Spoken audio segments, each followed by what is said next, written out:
Ladies and gentlemen, imagine waking up one day and realizing you no longer feel the pull of someone who once controlled your every thought, your every emotion, your very sense of worth.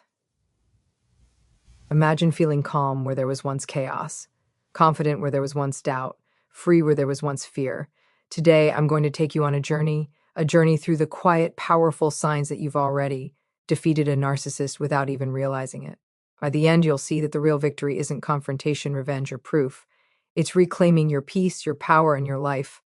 Victory doesn't always look like confrontation because real strength isn't proven by how loudly you fight. It's revealed by how peacefully you walk away. Many people grow up believing that winning means standing your ground, delivering the perfect argument, or finally saying the one sentence that makes the other person realize what they've done. But when dealing with a narcissist, that kind of victory is an illusion. Confrontation often feeds the very dynamic that kept you trapped, the need for reaction, validation, or control. True victory is quieter than that. It looks like no longer rehearsing conversations in your head. It looks like choosing rest over revenge, clarity over chaos. It's waking up one morning and realizing your heart isn't racing anymore, your chest isn't tight, and your thoughts aren't orbiting around someone who once consumed all your emotional space. Peace becomes the proof. This kind of victory can feel confusing at first because it doesn't come with applause or acknowledgement. No one announces that you've won. In fact, the narcissist may never notice at all. And that's the point. When your sense of power no longer depends on being seen, heard, or validated by the person who hurt you, you've stepped out of the battlefield entirely. Peace is not avoidance. It's discernment. It's knowing that your energy is sacred and choosing where it goes. It's understanding that some battles cost more than they're worth, and that protecting your inner world is a form of courage. Confrontation tries to change the other person. Peace changes you. When you choose peace, you're not giving up. You're graduating. You're no longer trying to prove your worth to someone who couldn't recognize it in the first place. And that quiet shift, that internal settling, is often the moment you realize the fight is over. Not because you lost, but because you no longer need to win the way you once thought you did. Once you choose peace over confrontation, something unexpected begins to happen. The calm you step into doesn't just protect you, it unsettles the very dynamic that once held power over you. Because healing, real healing, is the quiet rebellion. A narcissist never anticipates. They expect anger, they expect explanations, they expect you to come back one more time, carrying questions, pain, or hope that this time they'll finally understand. What they don't expect is your absence from the emotional script. They don't expect you to stop reacting. They don't expect you to heal. Healing doesn't announce itself. It doesn't storm in with speeches or ultimatums. It arrives gently, like sunlight through a cracked window, restoring parts of you that learned to survive in the dark. You start sleeping better, laughing without guilt, making choices without scanning for approval, and none of it is done for them. It's done for you. This is where the real shift happens. Because narcissistic control depends on wounds staying open, on doubt staying alive, on you remaining emotionally reachable in the same painful ways. Healing quietly closes those doors, not out of spite, but out of self-respect. And the most powerful part? You're not trying to prove anything. You're not trying to show them how strong you are. You're simply becoming strong. Your growth happens off stage. Your confidence returns without permission. Your joy no longer asks whether it's allowed. Healing is rebellion because it breaks the cycle without a fight. It says, I no longer need to engage to exist. It removes you from the role you were assigned, the fixer, the pleaser, the one who carries the emotional weight for two. When you heal, you don't just move on, you move upward. And in doing so, you render manipulation powerless because nothing threatens control more than someone who is whole, grounded, and no longer emotionally available for chaos. And as healing takes root, something even more profound begins to emerge, something that once felt impossible. You discover that detachment is not coldness, it is power. For so long, you were taught that caring meant staying engaged, that strength meant enduring, that walking away meant you didn't try hard enough. So you stayed emotionally tethered even when it hurt. You believed distance was weakness. But healing rewrites that belief gently, patiently, until one day you realize you can step back without falling apart. Detachment doesn't mean you don't feel. It means your feelings no longer control you. It means you can observe without absorbing, listen without internalizing, remember without reopening wounds. The emotional hooks that once pulled you into confusion and self-doubt simply lose their grip. This is where your power stabilizes, not in dramatic exits or final words, but in the calm ability to say, "This no longer has authority over me." You stop responding to bait. You stop chasing clarity from someone committed to distortion. You stop handing over your emotional remote control. And here's the quiet miracle: detachment gives you your energy back. The energy you once spent analyzing tone, decoding style, NCE, preparing defenses. Now that energy goes into your life, your goals, your healing, your becoming. You begin to see clearly, not through resentment, but through wisdom. You recognize patterns without being pulled into them. You acknowledge the past without needing to relive it. The emotional fog lifts, and in its place is steadiness. Detachment is not shutting down. It's standing grounded. It's knowing where you end and someone else begins. It's choosing self-respect over emotional exhaustion. And perhaps the most powerful part of all, you don't announce this shift. You don't explain it. You simply live it. And in that quiet, steady distance, you reclaim your center. Not because you stopped caring, but because you finally started caring for yourself more. And once you're no longer emotionally entangled, once detachment has given you space to breathe, something deeply familiar begins to return. At first, it's subtle, almost fragile. It's the sound of your own inner voice, soft, steady, and unmistakably yours. There was a time when you second-guessed everything, your reactions, your memories, your instincts. You were told you were wrong so often that you began to doubt what you felt in your own body. Detachment creates the silence necessary for that distortion to fade. In the quiet, self-trust starts to grow back. Not all at once, but moment by moment. It shows up when you make a decision without needing reassurance. When you notice a red flag and don't talk yourself out of it. When your body signals discomfort and you listen instead of overriding it. These moments may seem small, but they are revolutionary. Each one is a brick laid in the foundation of trust with yourself. This trust isn't loud or performative. It doesn't demand attention. It feels grounded, calm, certain. You stop asking, "Am I allowed to feel this?"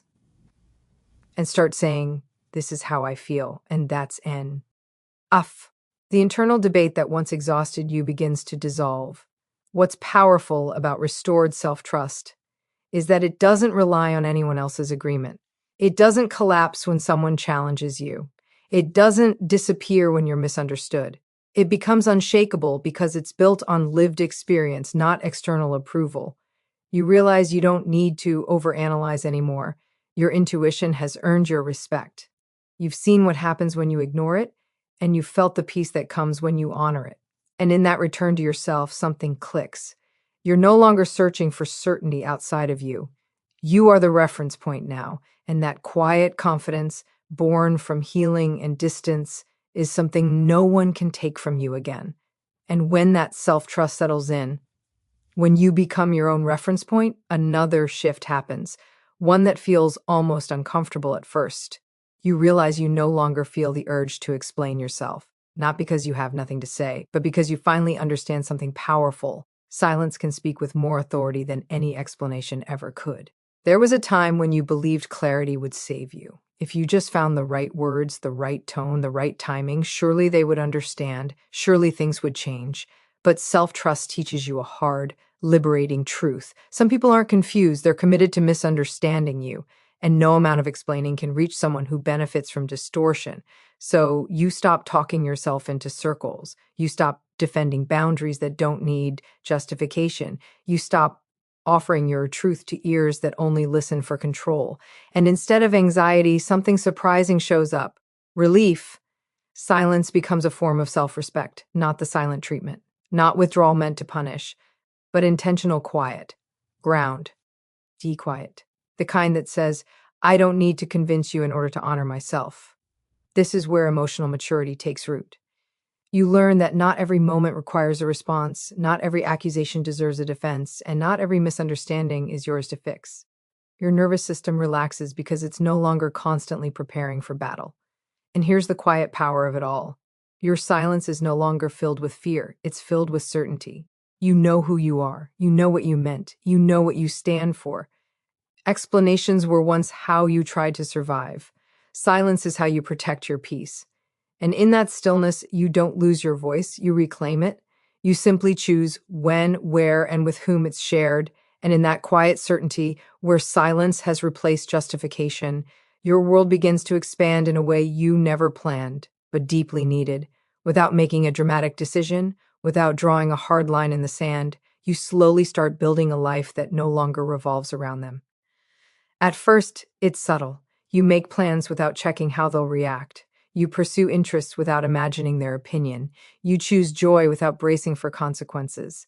And then one day, you notice something profound. Your days feel fuller and their presence feels irrelevant. This isn't avoidance, it's evolution. You're no longer organizing your life around managing someone else's emotions. You're no longer shrinking your dreams to keep the peace. The space they once occupied gets filled with things that nourish you, friendships that feel safe, goals that excite you, moments of stillness that don't feel lonely. And what's powerful is that this shift doesn't come from anger, it comes from alignment. You're no longer forcing yourself into environments that cost you your well being. You're choosing what supports your growth, and in doing so, you naturally outgrow what once drained you. You don't announce this change, you don't explain it, you simply live differently. Your energy goes where it's returned, your time follows what feels honest. And without effort, the distance grows. That's when you realize the truth. The strongest boundary isn't something you say, it's the life you build. A life so full, so grounded, so authentic that there's no room for manipulation to land. You're not excluding them, you're including yourself. And in that inclusion, you reclaim your time, your direction, and your sense of purpose. Not because you're trying to escape the past, but because you're finally committed to your future. And as your life fills with purpose, with direction that belongs solely to you, something else quietly loosens its grip. The questions that once kept you awake at night begin to fade. The need for answers, apologies, explanations, those old demands for closure no longer feel urgent. In fact, they no longer feel necessary at all. There was a time when you believed closure lived in a conversation you never got to have, a confession you hoped they'd make, a moment where they'd finally see you, understand you, admit the harm they caused. You carried that unfinished chapter like a weight, thinking peace was locked behind their acknowledgement. But growth teaches you something profound. Closure was never in their hands. It was in the way you stopped waiting. You begin to understand that some people are incapable of giving you the ending you deserve. Not because you weren't worthy, but because they were unwilling. And instead of fighting that reality, you accept it. Not with bitterness, but with clarity. Closure arrives the moment you stop reopening wounds just to check if they still hurt. It arrives when you no longer need the past to make sense in order to move forward. When you stop asking, why did happen? And start saying, I know who I am now. You don't need them to validate your experience.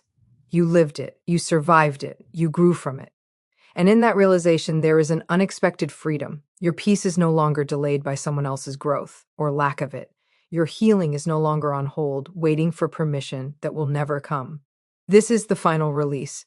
Not forgetting, not excusing, but no longer needing anything from the person who once took so much. You close the chapter yourself. And as you do, you realize the chapter was never about them winning or losing. It was always about you choosing yourself and finally completely moving on. And once you stop waiting for anything from them, once the chapter truly closes, something beautiful begins to surface. Something that was never actually lost, only buried. You start to remember who you were before everything became about surviving. Not the hardened version of you, not the guarded one, but the real you, the one who laughed without checking the room, the one who trusted their excitement, the one who spoke freely, dreamed boldly, felt deeply, without apologizing for it. Reclaiming your identity doesn't happen through confrontation or correction. It happens through remembering. At first, it feels unfamiliar. You might catch yourself enjoying something and wonder, when did I stop liking this? Or notice your natural confidence returning and feel almost surprised by it. That's not you changing, you coming home. You begin to separate what was shaped by manipulation from what was always authentically yours. The doubts that were planted lose their authority. The labels that were imposed start to fall away. You realized that the parts of you that were criticized weren't flaws, they were threats to someone who needed control. This remembering is powerful because it's gentle.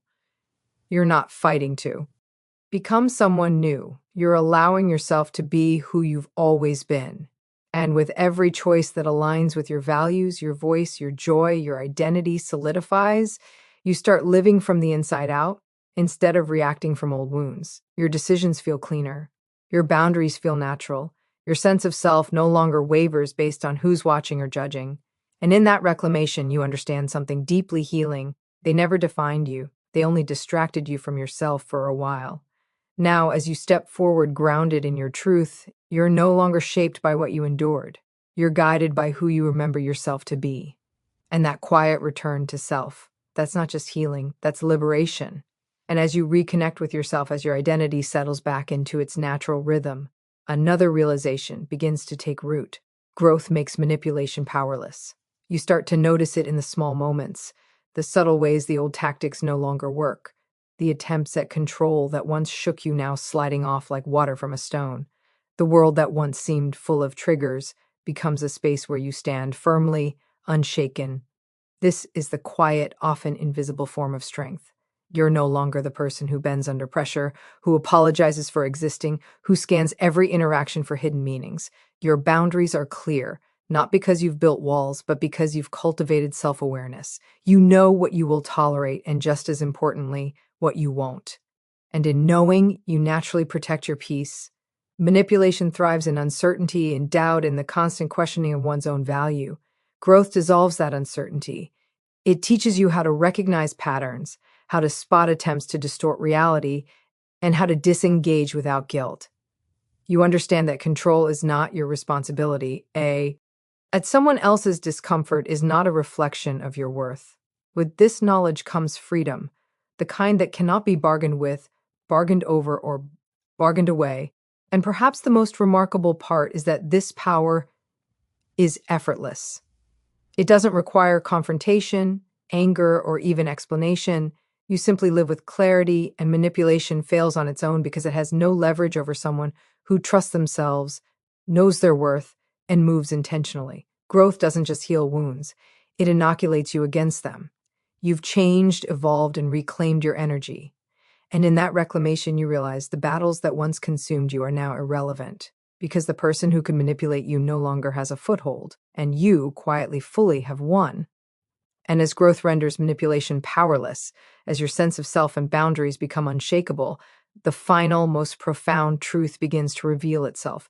The real victory isn't about defeating them, it's about reclaiming your freedom. All the anger, all the explanations, all the strategies you once imagined as weapons were never the true measure of triumph. The true measure is the life you live on your own terms, free from fear, doubt, and the weight of someone else's control. Freedom isn't loud. It doesn't require announcements or evidence. It shows up in how you breathe without hesitation, how you make choices without scanning for approval, how you feel whole without someone else defining your value. It's in the subtle, ordinary moments. The morning coffee enjoyed without guilt, the decisions made with confidence, the joy that arises simply because you allow yourself to experience it. Freedom is the life no longer dictated by their chaos, the peace no longer interrupted by manipulation. And with this freedom comes an unexpected gift, clarity. You begin to see the difference between influence and control, between relationships that uplift and those that drain. You recognize your power not as a weapon to wield against them, but as a compass guiding you toward everything that nourishes your spirit. You no longer live in reaction, but in intentionality. You are no longer tethered to their narrative, or their opinions. You are tethered to your own. This is the culmination of all the steps, the quiet victory built from peace, detachment, self-trust, boundaries, and growth. It is living fully in the knowledge that you survived, you healed, and you thrived. And in that thriving, you realize something beautiful. Defeating a narcissist is never about breaking them. It is about breaking free. And when you finally do, you don't just win, you soar. And now, if you've stayed with me this far, I want you to take a moment and really feel what we've been uncovering together. Because all of this, every sign, Every lesson, every moment of reclaiming yourself is not just theory, it's real, it's tangible, and it's within your reach, even if it feels impossible right now. Think about how far you've come already, simply by listening, simply by reflecting. The journey of overcoming someone who tried to control your mind, your heart, your very sense of self is rarely dramatic in the ways movies portray it. It's quiet, it's incremental, it's a collection of small victories that, when strung together, become a life transformed. And that transformation? That is powerful. That is magnetic. That is the kind of strength that doesn't just inspire others, it radiates from you in ways no one can ignore. Remember, you've survived storms that once seemed impossible. You've felt doubt, pain, confusion, and maybe even hopelessness. And yet, here you are, still standing, still learning, still capable of choosing peace, self-trust, and freedom over chaos, manipulation, and control. That is your proof. That is your testimony. So, as you move forward, carry this with you. Defeating a narcissist isn't about proving them wrong or making them see the truth. It's about making yourself whole.